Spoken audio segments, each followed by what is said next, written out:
The Bristol, Virginia landfill is closed for trash intake, but that foul, really terrible smell that really started all the concerns about the landfill has not left town. Thanks for joining us on News Channel 11 at 5. I'm Josh Smith. I'm Sarah Diamond. People in Virginia and Tennessee that live downwind say it smells as bad as ever. Work continues to implement the recommendations of a Virginia Department of Environmental Quality expert panel on the landfill. Well, today, Bristol, Virginia city leaders say they've made an important deadline in the preliminary injunction. That's in the lawsuit filed by their sister city, Bristol, Tennessee, covering the landfill with 12 feet of soil. John Janko has more from the landfill on that deadline and what people want the city to do next. A lot of people have a misconception of that the landfill closed, that the smell is going to go away. Bristol, Virginia's trash is going elsewhere, but the landfill smell is still here. Some say it's intensified as the weather gets cooler. I woke up at 1:30 this morning, just dry as a bone, my sinuses, my eyes burning.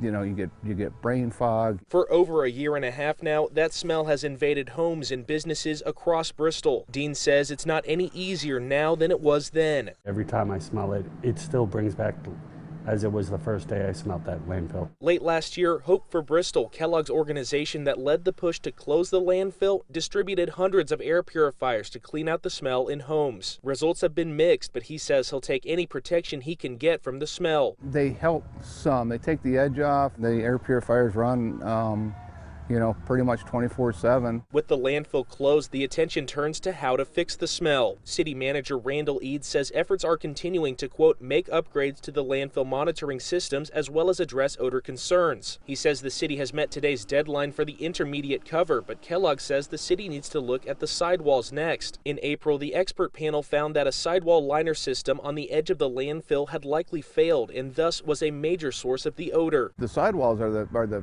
biggest concern. That's the biggest area of opportunity for the city to focus on. Eads was asked about progress on the sidewalls, of which a new liner system is required in place by June under the preliminary injunction, but did not elaborate. The expert panel also recommended an active community outreach program, but at this point, Dean says he feels left in the dark. The lack of communication that they showed to the citizens on both sides, the lack of responses, the lack of work, I don't trust them, not one bit. Eads says the city plans to hold a public meeting to update residents on progress at the landfill. Hope for Bristol is planning a meeting of their own in early November. We're going to present the community with the information that we have, where we are, where we need to be going forward. John Janko reporting. Now, Kellogg says Bristol, Virginia city leaders have been invited to that meeting. He said he wants them there to hear concerns from people who are affected.